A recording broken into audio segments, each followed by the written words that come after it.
You all, if you feel comfortable and would like to sing along with us.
Good morning, everybody.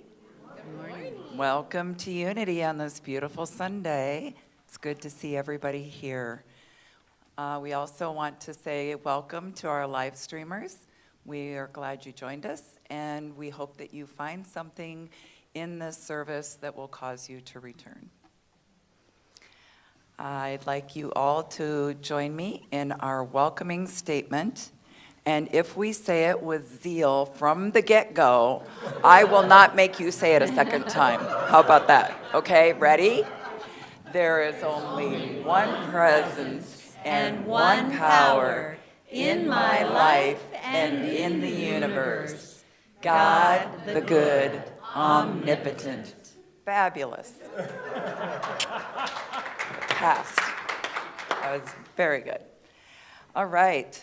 So we have a wonderful song to start the service. All right, let's all stand.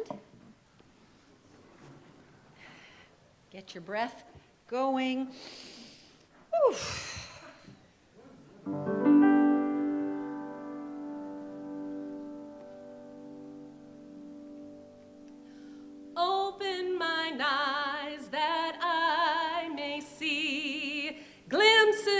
truth thou hast for me. Open my eyes, illumine me, Spirit divine. Love of my life, I am crying, I am not dying, I am dancing, dancing along in the madness. There is no sadness, only a song of the soul, and we'll sing this song. Why don't you sing along? And we can sing for a long, long time. Why don't you sing this song?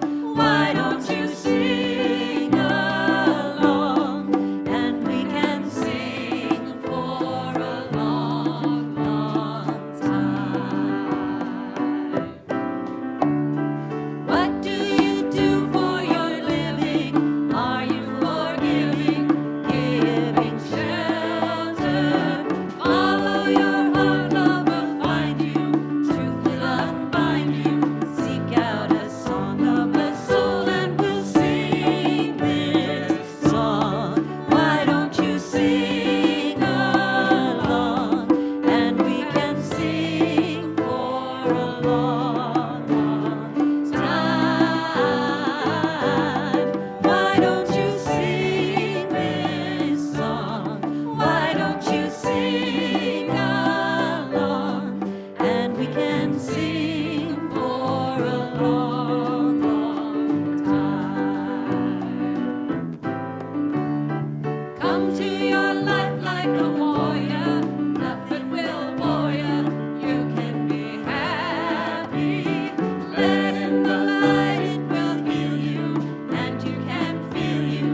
Sing out a song of the soul, and we'll sing this song. Why don't you sing along? And we can sing for a long, long time. Why don't you sing this song? Why don't you sing along? And we can sing for a long, long time. And we can sing for a long, long time.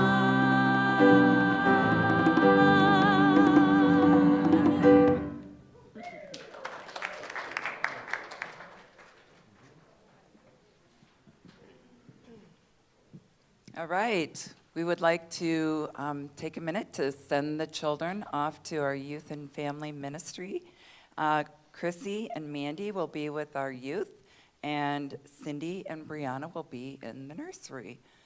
So here we go, with Walking in the Light. We are walking in the light, in the light, in the light. We are walking in the light, in the light of God. In the light, in the light, in the light, in the light, in the light, in the light, in the light of God. Oh, my good is everywhere, everywhere, everywhere. Oh, my good is everywhere, manifesting now. Over here, over there, within, without, everywhere. Thank you, God, for my good, manifesting now. Well, good morning again. I am Paula Land, not Laura Mead, as it says in the slide. I am your board president, and I will be your platform assistant for today. If you were a guest here for the first time, please find a welcome packet on our welcome table. There's lots of great information about Unity in that packet, and we are so glad you joined us today and hope that you will return. Our guest speaker today is Reverend Toni Fish. And yes,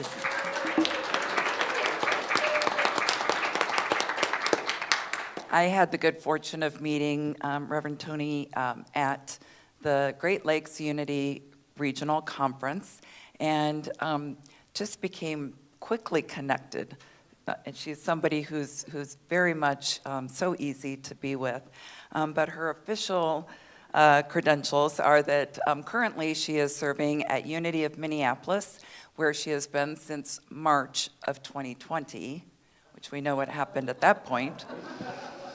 Her focus is on adult education and outreach, and in 2022, she took on the youth and family ministry. For 18 years, she was a senior minister at Unity of Frederick, Maryland, and she left there to expand her spiritual journey in 2019.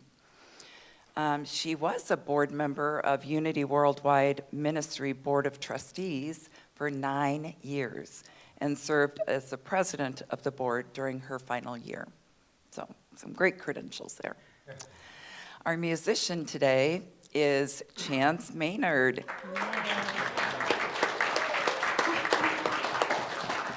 And of course, we have the band. We have Nina, Ben, Don, Tom, and Angela.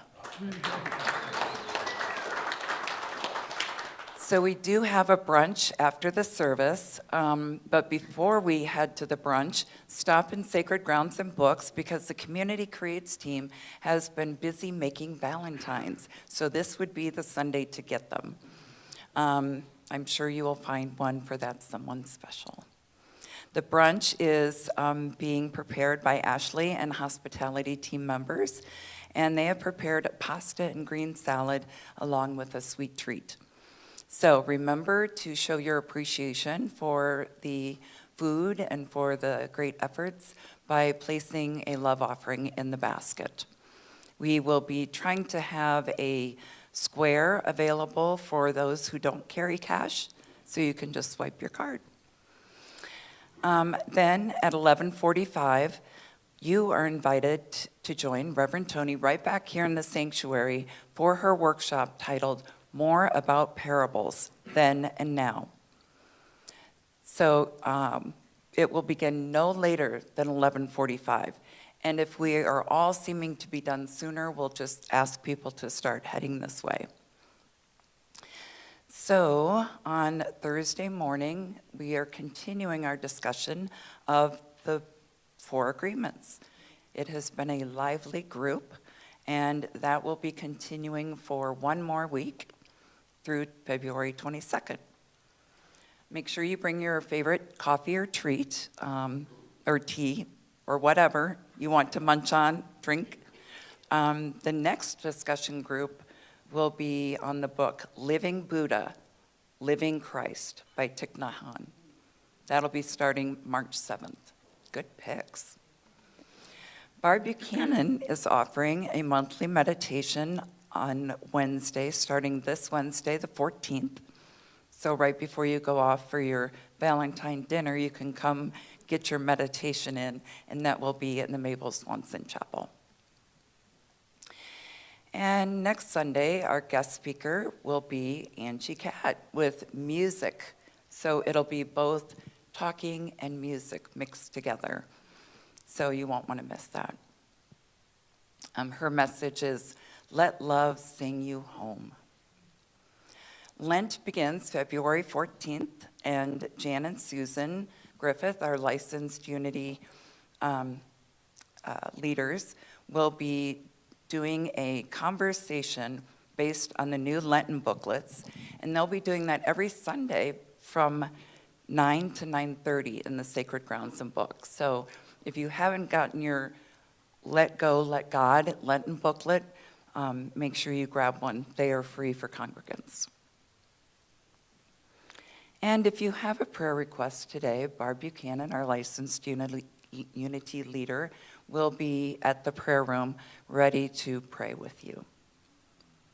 And our Sunday assistants are Susan and Jan. Now, please join me in our statement of purpose. Unity is a positive path for spiritual living. We gather to create an experience of spirit. At Unity CR, We offer practical teachings that empower abundant and meaningful living. Meeting you right where you are, we endeavor to provide a variety of ways to support your path of spiritual living. And our mission is to provide spiritual awareness and share the wonder and joy of God's love. And now settle in while we listen to the words of the daily word. And our word today is strength. Centered in divine strength, I am confident and peaceful. If I find myself struggling to bear the weight of a heavy load, if I am wondering how much farther I can travel or how much longer I can carry on, I rely on my divine strength to keep me going. When I align my thoughts and feelings with divine strength and not on the weight I carry or the distance I travel, I am consciously tapping in to my divinity, from which I express everything. I am renewed and refreshed. I have everything I need to stay on course because I rely on my inherent divinity, which is expressed through many channels. I may ask for help and accept it graciously when it comes. I give myself breaks and invest time in prayer and my other spiritual practices. Through it all, I remain strong and grateful. I am innately divine.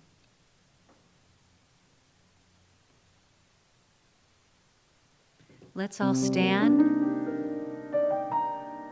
We're going to sing The Very Light of God. Chance is going to sing it once because this is kind of a new to us. So he'll sing it all the way through, and then we'll join him the second time through. Or if you know the song, join him on the first time. Doesn't matter to me. Hi.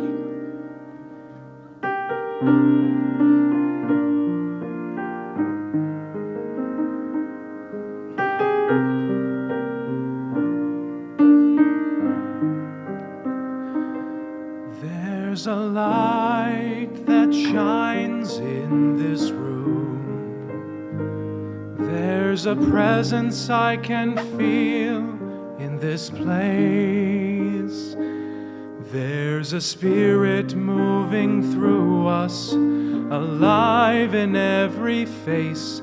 It's the very light of God.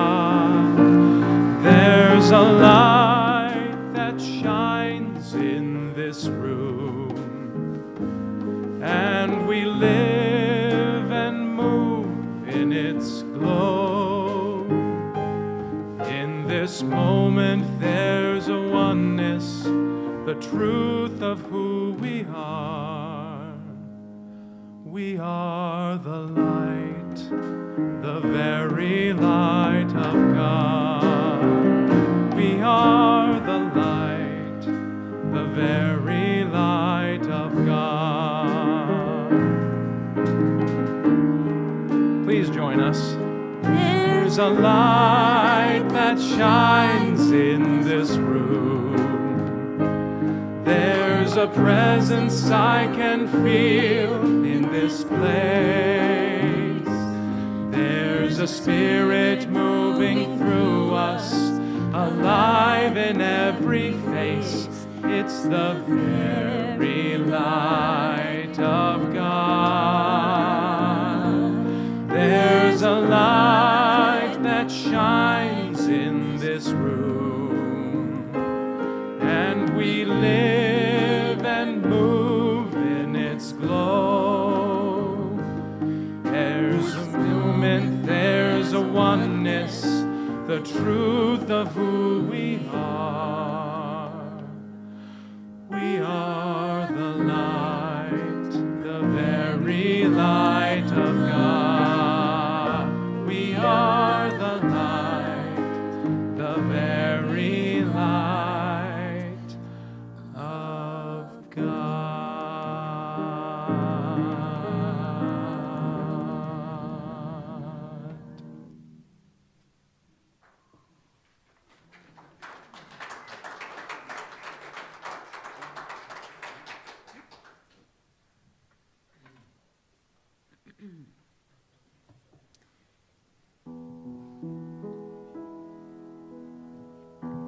probably all know this song. If you would like to sing along, that would be fine too. Be still and know that I am God.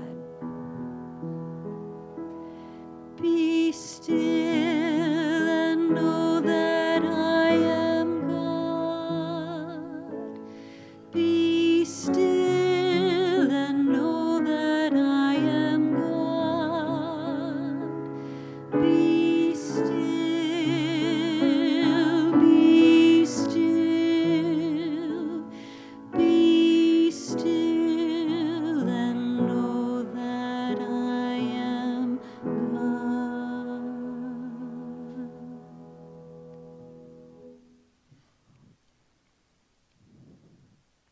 Join me now as we take that stillness and go deeper. If you are comfortable, close your eyes and take a deep, deep breath. Feel that one presence, that one power, that God the good.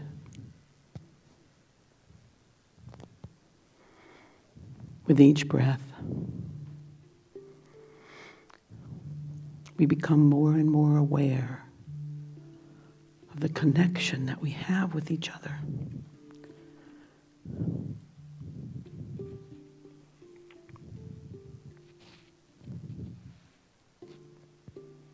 The light that we show, the very light of God. Allow yourself to let go. Let go of what you brought in today. It'll be there when you leave, if it needs be.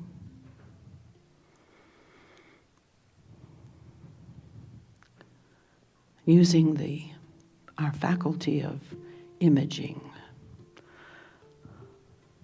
let us see the flow, that which connects us. Take a deep breath. Become aware of your own heartbeat and your own presence that is God.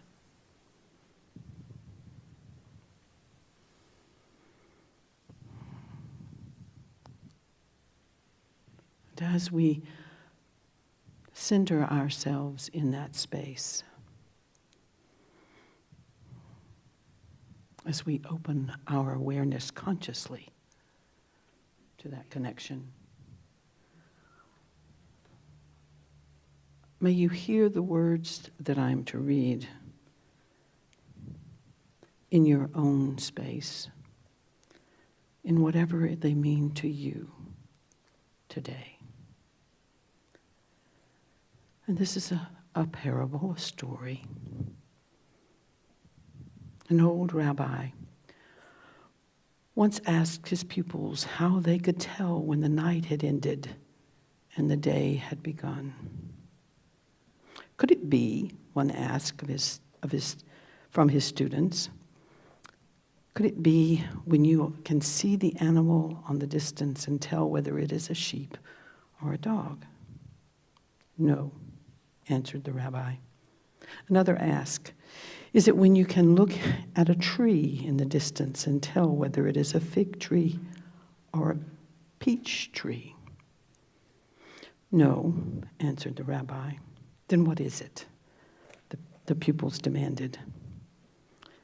It is when you can look on the face of any man or woman and see that it is your sister or brother. Because if you cannot see this, it is still nighttime. It is when you can look at any living thing and see that it is you. If you cannot see this, it is still night. Let us take those words and ponder them in our hearts in the stillness.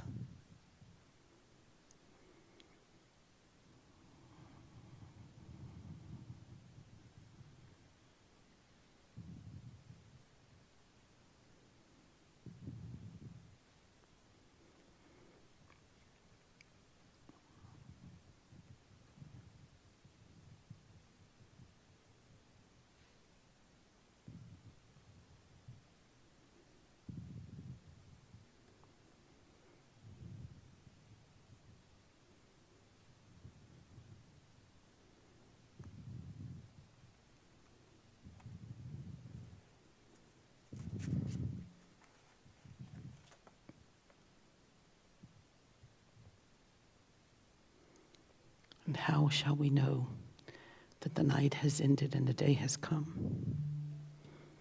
It is when you can look at any living thing and see that it is you. If you cannot see that, it is still nighttime.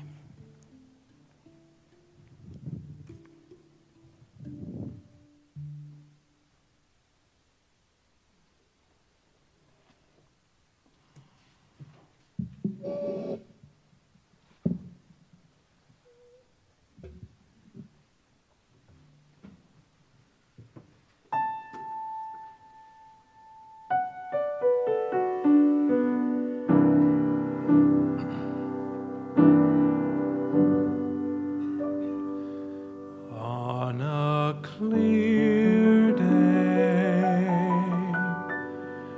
rise and look around you,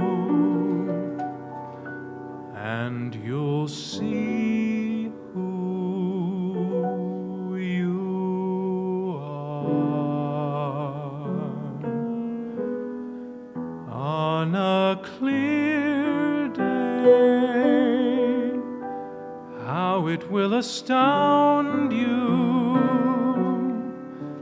that the glow of your being outshines every star you feel part of, every mountain, sea, and shore.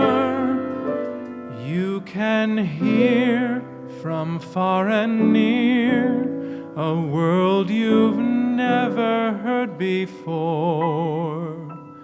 And on a clear day, on that clear day, you can see forever and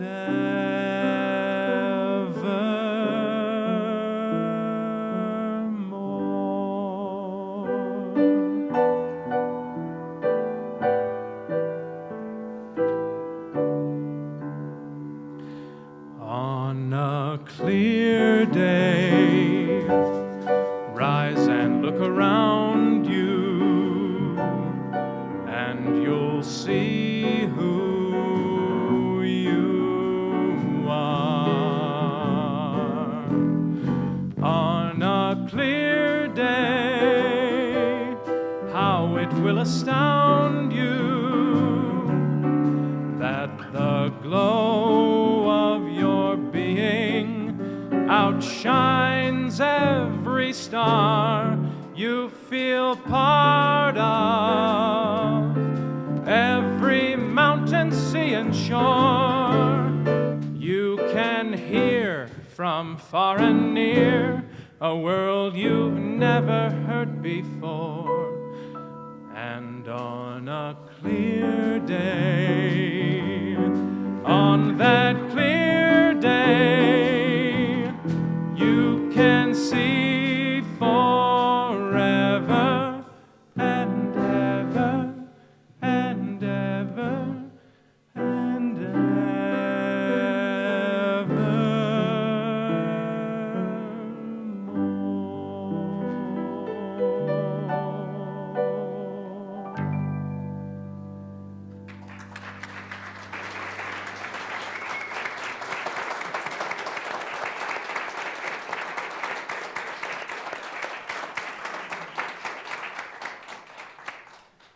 It is my understanding that that young man grew up in Unity.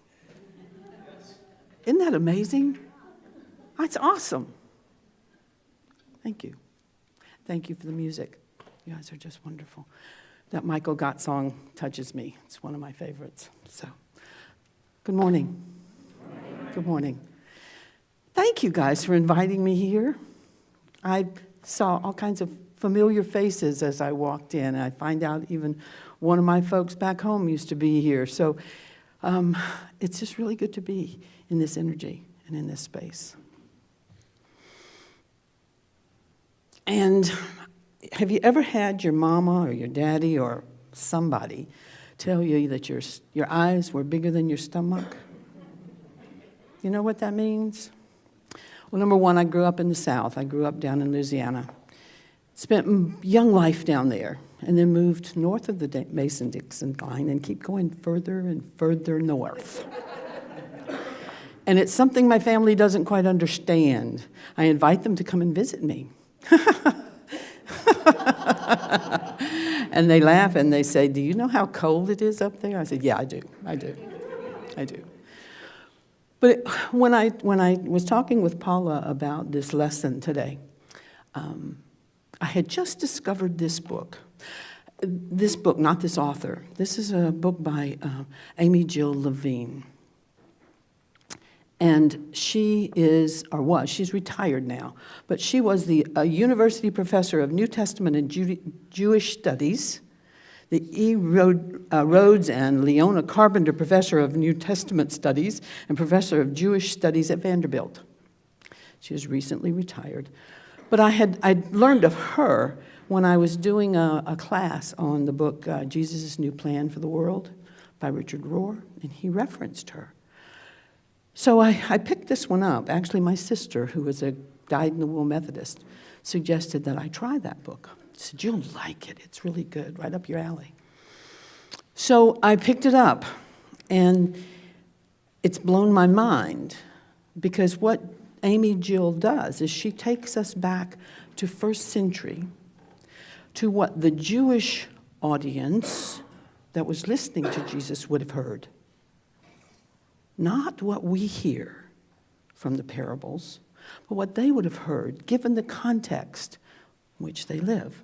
So I'm reading this and I'm thinking, well, they're two really short parables. I can take two parables and talk about them in a 20-minute lesson. No, I can't. It's so rich. So I'm going to try to, I'm going to try to work in both of these parables as I talk today, because I think they're related. They're from Luke chapter 18, verses 1 through 14. And there are two parables in there. Before I get into the parables, what is a parable? It's a lesson in Scripture. What else? Now, you guys aren't going to get to sit here. I don't know what else you do on Sunday, but you don't get to sit here, okay? What's a parable? It's a story. It's a lesson, okay?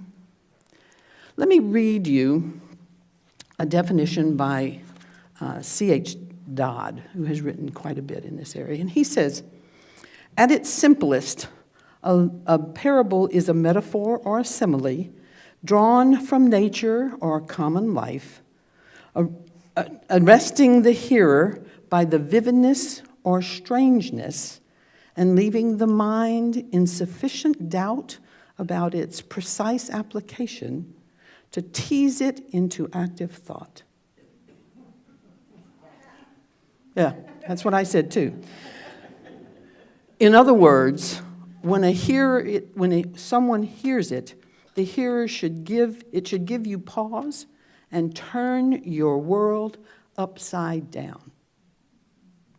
The parable, when Jesus told it, was not an allegory, number one. It was not an allegory, so each of the major elements didn't have a specific meaning.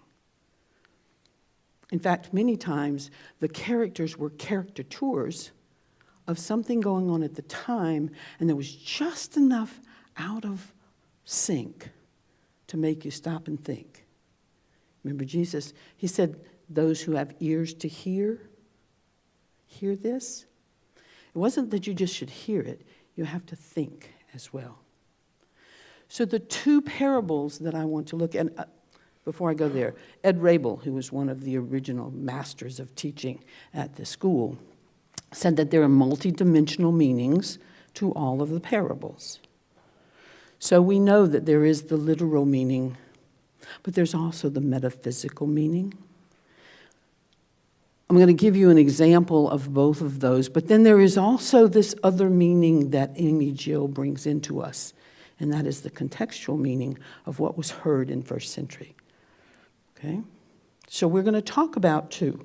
One is, they're both in Luke 18, they're both about prayer, according to Luke. One is the widow and the judge, and the other is the Pharisee and the publican, or the tax collector. How many of you have heard either one of these? Okay, all right. You've read them. I grew up with them. I grew up with them as the Bible and the interpretation that Luke put on them. So let's just very quickly go through that. The widow, the innocent. Let's see. I'm going to read this one because Amy Jill writes this. She goes back to the original text, and she translates from there. So you may not recognize it totally, but I think that you'll recognize enough because the languaging is a little difficult. But what I am going to read is just the parable, not the introduction nor the conclusion that Luke gives us. Okay? You with me? All right, this is just the parable. According to those who have studied it, the introduction and the conclusion are Luke's. Here's the parable. Some judge was in some city, that's specific enough. God was he not fearing? He didn't fear God. And people was he not respecting? Wasn't particularly a respecter of persons. And a widow was in the city, and she kept coming to him saying, "Avenge, grant me justice against my adversary." And do not, he wished at the time. He didn't want to do this at the time. But after these things, he said to himself, "If even God I do not fear, nor people do I respect, yet on account of the trouble this widow causes, I will avenge her, so that not at the end of all this, she will wear me out or give me a black eye." Yeah. Now, a couple of things about that. One, her translations, and I have double-checked some of other sources, and they are comfortable with her translations of this. So, a widow and a judge. And the widow keeps coming at the judge. Avenge me. Give me justice. Avenge me. And he's like, I don't want to do this. I don't want to do this. Finally, he comes back and he says, maybe I just need to get this over with because she's spreading rumors. She's going to give me the old black eye. I don't see the widow punching him in the face and giving him a black eye. But I do see, how have we said that? I'm going to get a black eye. She's going to talk bad about me. Judges make their money doing judging. And if he gets a bad reputation, nobody's going to come and see him. So he says, "Geez, just okay, I got it. I'll just grant you your justice." How would you interpret that? How would you apply that in your particular case? Because that's what we do with parables. Number one, it shocks us. The woman, the widow, was supposed to be, widows at that point in time, in the first century, were honored but also protected. They were older, they were weaker. Women themselves did not stand up and say, "Hey, let's challenge this." So that's one thing. She wasn't supposed to be like she is, aggressive, going after this. Secondly, we don't know who her adversary is, and we don't know if her case is righteous. Do we? We know she thinks it is. And we want it to be because we love widows. I love older women who are single, who have lived their life and protecting themselves. So I want that cause to be just. But there's nothing in this parable that says that. Is there? The judge is a judge. That judges at the time were of the elite. That's how they made their money, was making judgments and or taking bribes for judgments. And that's also historically factual. And so here's this judge. Now, I wanted to give him credit and say that the reason he didn't want to do the judgment first, because he kept saying, "I don't want to do this, I don't want to do this," was maybe he didn't like the cause. Maybe he saw her cause as not being justified. Maybe. And then maybe not. Maybe he just didn't want to be bothered with that old woman. But then he decided, well, it's getting out there that I'm not really a good guy. I'm an unrighteous judge. And that's not going to help me, so I'm just going to do it. I'm just going to go for it. Give her what she wants. Now they're both complicit in not agreeing with your adversary quickly. Do you remember that statement? Who made that statement? Oh, we got to have a Bible class. Jesus said that statement. That was one of his statements. Now, it didn't mean to give in. It just meant to go and negotiate, mediate, come to an agreement without going to the judge. Respect each other's positions, find common ground. This particular story, this particular parable doesn't do that, does it? How do we get prayer out of that? Because what Mark gives us, he sets the story up first. Said to some of those believing, oops, wrong one, that's the next one. He said a parable to them concerning their necessity to always pray and not to be discouraged. I didn't hear anything in here about that woman praying. I heard her going and fussing at the judge. And the Lord said, this is his ending, hear what the unjust judge said. We've already got now that this is an unjust judge. Not maybe competent, but just didn't want to go into it. And will not God make vengeance to his elect, those who cry to him day and night? And will he be patient upon them? I say to you that he will avenge them swiftly. I don't know about you guys, but my God doesn't do that. So I question Luke's interpretation. I do. I believe in the power of prayer. Please hear me. I believe in the power of prayer. And I believe that in this story, in this parable, it causes me to wake up to something other than the power of prayer. It causes me to wake up to what is justice.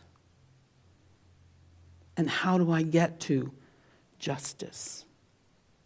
How do I find for all parties concerned that which serves all parties concerned? Knowing that in a state of prayer consciousness, I will find that. So in that way, I can see this prayer power working, but not necessarily in the way it's listed here. Wow. Now what? Tell me what you're thinking. Shall I leave now? No.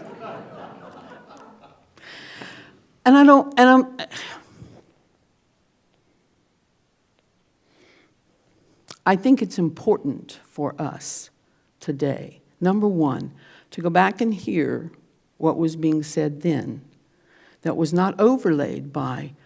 Remember, Luke didn't write this, it was 75 years later, 50 years later? And he didn't actually hear what Jesus said directly. So he's getting an interpretation even as he writes it. And there is absolutely nothing wrong with reminding us that prayer, a constant state or consciousness of prayer, will bring joy to our lives. It will help us move through any adversity that we have. This parable may have more to do with how we stand up to injustice and systems that support that injustice. It may. What it means to you is up to you. That's how I've interpreted it. Once I've let go of where Luke was. Okay? It didn't in any way change how I view the necessity for prayer. Jesus talked about that throughout his ministry. This particular parable, we were given not a parable, but a story with a nice wrapped up ending. You'll get revenge. You'll get avenged by God. You'll get what you want if you just keep praying. I ask you to think about that one. Because I don't have your answer. I have my answer. The second parable is the Pharisee and the tax collector. And that one, the first one he said to a larger audience. At least that's the way it's recorded. He said that to the mass. This one, he said to those believing in themselves that they are righteous and despising the rest. This very well could have been to his own disciples. It wasn't a large group. But this is what he said. 2 people went up to the temple to pray, the one a Pharisee and the other a tax collector. The Pharisee, standing by himself, these things he prayed.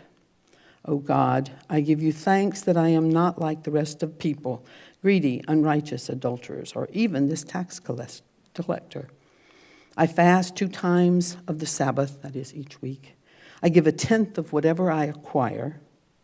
But the tax collector, at a distance standing, did not wish to raise his eyes to heaven.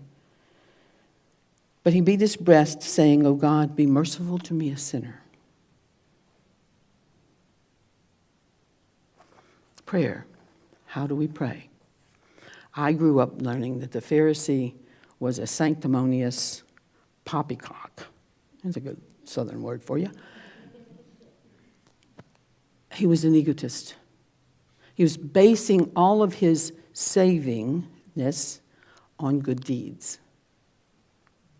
Good deeds. The tax collector or the publican was a saint because he came in recognizing that he was a sinner. Now, why was the tax collector a sinner? What was the tax collector? Why would the rest of the Jewish community not like the tax collector? What's that? He worked for the Romans, thank you. He was a collaborator with an oppressive regime, and they didn't like him. Both men came to the temple to pray. Now, there have been those who have said, well, the reason that they didn't like the publican or the tax collector was because he was unclean, because he did unclean. He went into houses that were unclean. He worked with money. Okay, these things were unclean. My friends, if he had gotten into the temple, he was Jewish. If he went into the temple, he had already had to do all of his purification rites before he got there. So in that moment, he was not unclean. He was an adversary in the sense that he was with the Romans, but he came there in faith. Grant me mercy. So we've got this egoist and we got this humble man. But our audience, our first century audience, would have looked at that and said, this Pharisee made a mistake. He should not have compared himself to that guy. But otherwise, he is following the Torah. He is living a sacred life. He is doing those things that we are told to do in the Torah. And he is not trying to brag to God, but just say, God, I'm doing what you've told me to do here. Now, going over and comparing it to somebody else gets in his way. But he's not a bad man. And there's another whole lesson about the Pharisees. We don't have time for that today. But he wasn't a bad person. He just made that statement. Should have come. He's going to have to come out of that one. He'll have to work through that. The tax collector was in fact doing things that were harmful to other people. And so for him, he saw that as a sin.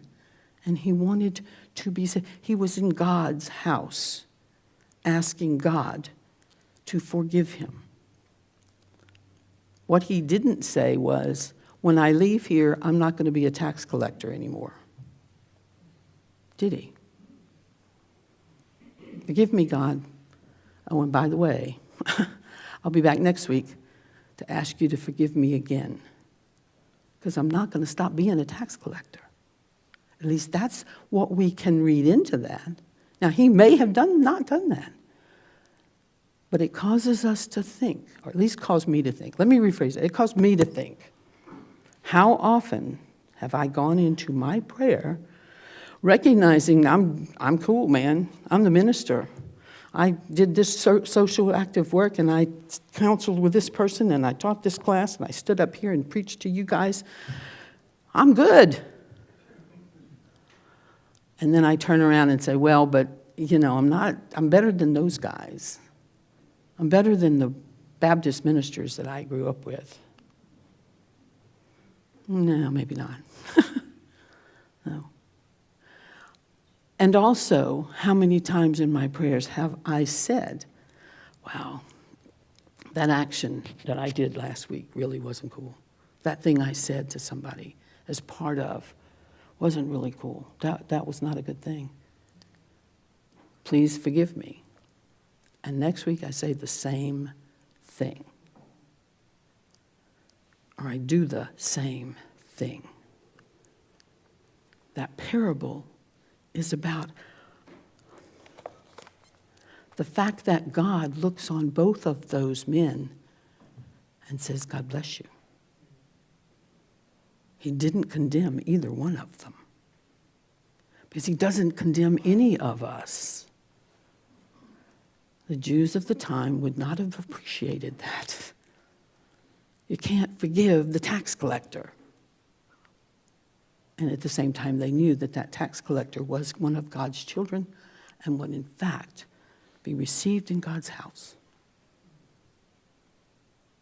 without necessarily the works, but he had some faith.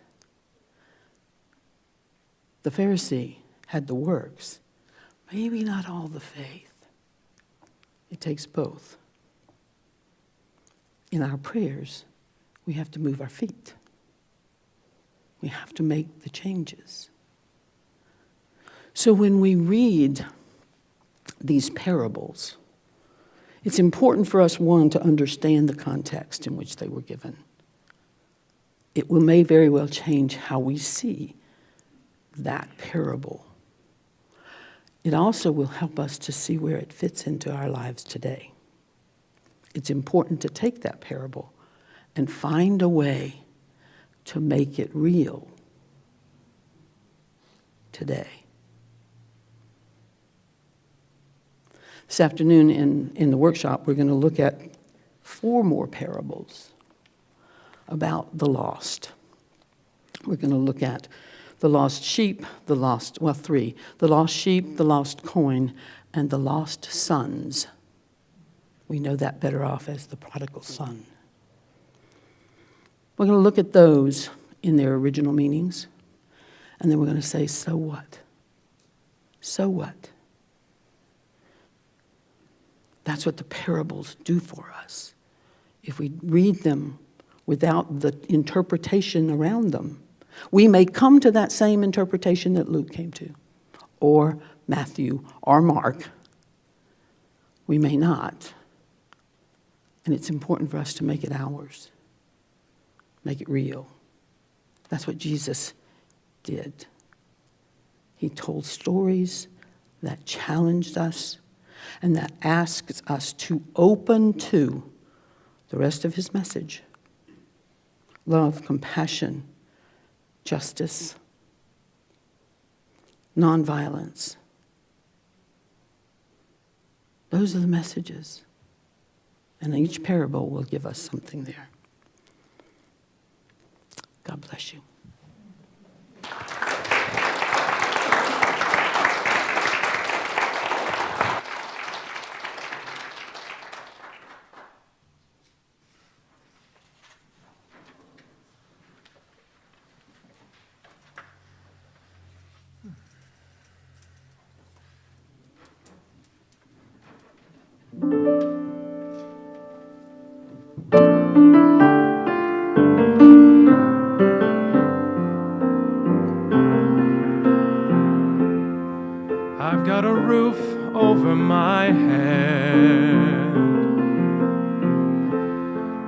I've got a warm place to sleep.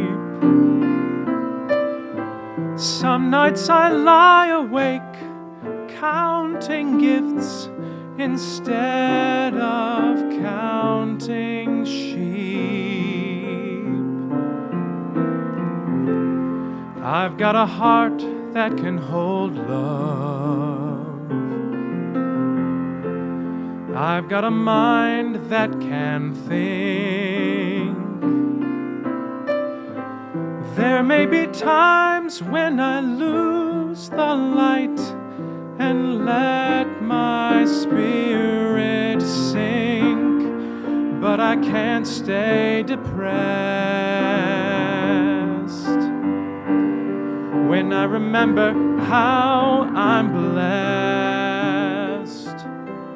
Grateful, grateful, truly grateful I am.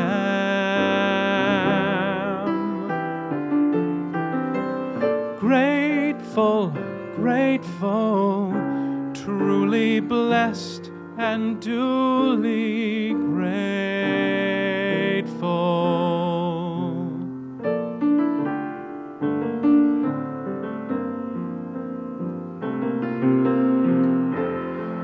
In a city of strangers,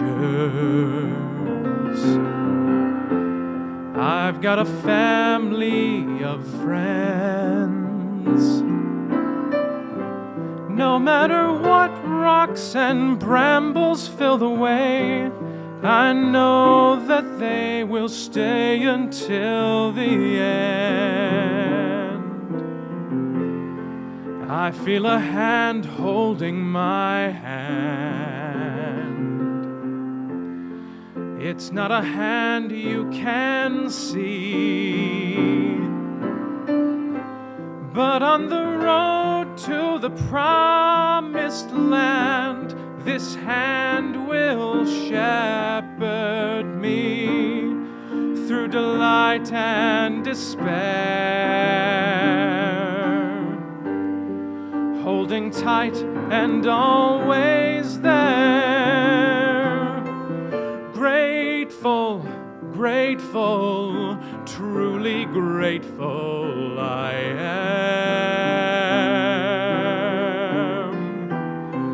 Grateful, grateful, truly blessed and duly grateful.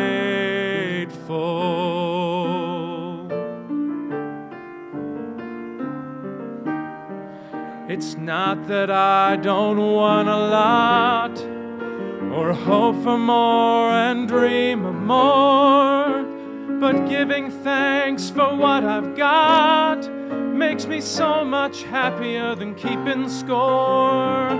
In a world that can bring pain, I will still take each chance, for I believe that whatever the terrain, our feet can learn to dance.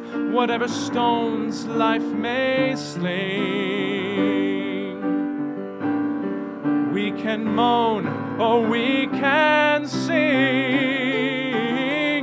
Grateful, grateful, truly grateful I am.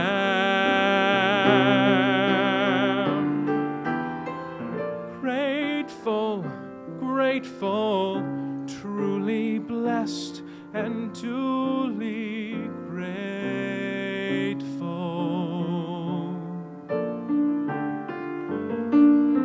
Truly blessed and duly grateful.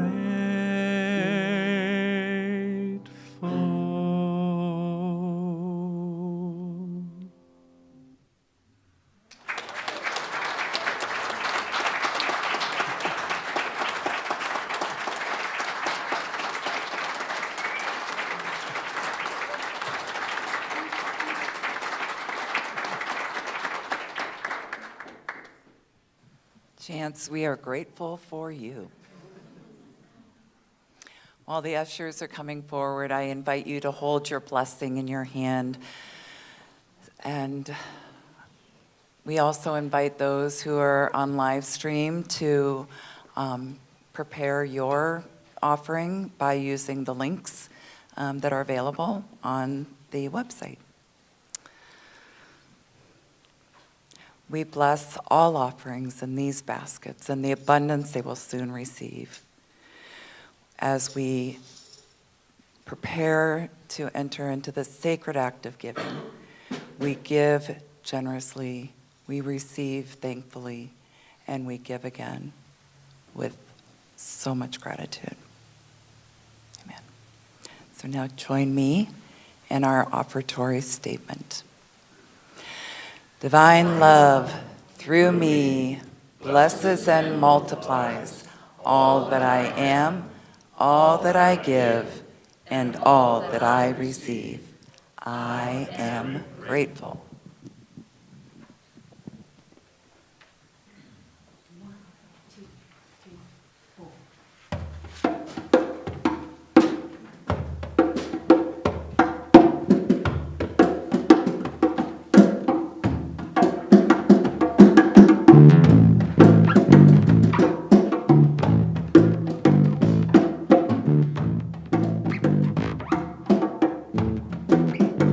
God is my source. God is my power. God gives me everything I need. So I give thanks for all my blessings. God gives me everything I need. Sing together. God is my source. God is my power. God gives me everything I need. So I give thanks for all my blessings. God gives me everything I need. God is my source. God is my power. God gives me everything I need. So I give thanks for all my blessings. God gives me everything I need. Love is my source. Love is my source. Love is my power.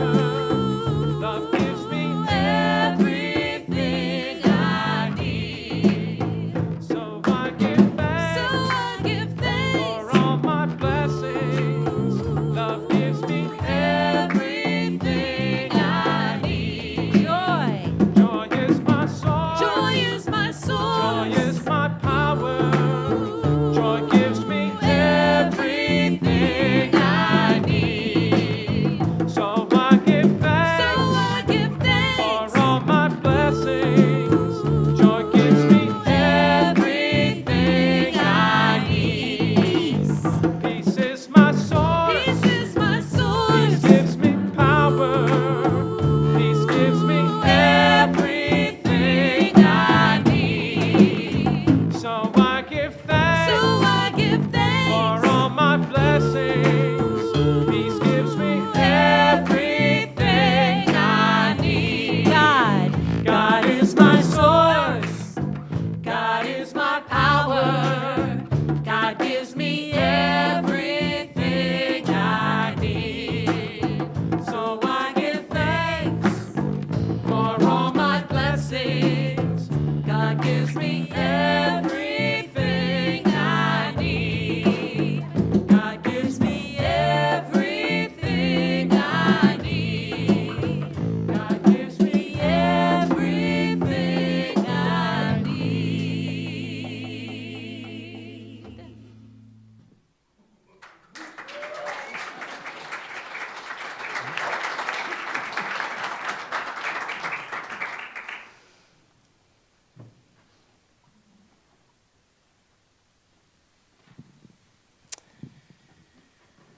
So we're blessing our offerings and tithes because we freely give and we receive gratefully. We dedicate and consecrate these gifts to the will and the work and the way of the Christ. in this community and in our lives. And as we bless our prayer requests from those within our spiritual community who have made their requests known, we offer them our loving thoughts and prayers. We affirm and we know that each person is blessed with wisdom and discernment, health and wholeness, and prosperity in good measure. We release these requests, trusting that all is well. Amen. And let's all join and sing together the peace song. 1, 2, 3, 1, 2, 3.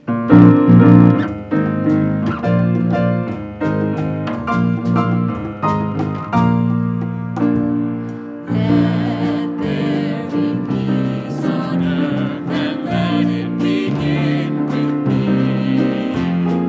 Let there be peace on earth, the peace that was meant to be, with God as creator, and we all agree. Let us walk with each other in perfect unity. Let peace begin with me. Let this be the moment now. With every breath I take, let this be my joyful vow. To take each moment and live each moment in peace eternally. Let there be peace on earth, and let it begin with me.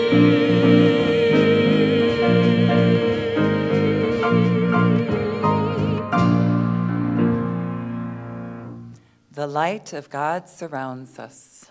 I am the light of God. The love of God enfolds us. I am the love of God. The power of God protects us. I am the power of God. The presence of God watches over us. I am the presence of God.